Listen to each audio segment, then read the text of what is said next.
क्या कभी अंबर से सूर्य बिछड़ता है, क्या कभी बिन बाती दीपक जलता है, क्या कभी अंबर से। মারা গেলেন অগ্নিদগ্ধ হয়ে সেই পাম্প মালিকের স্ত্রী মিথিলা।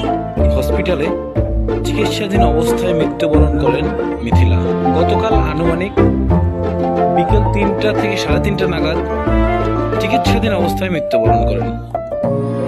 মিথিলার বয়স ছিল 24 বছর।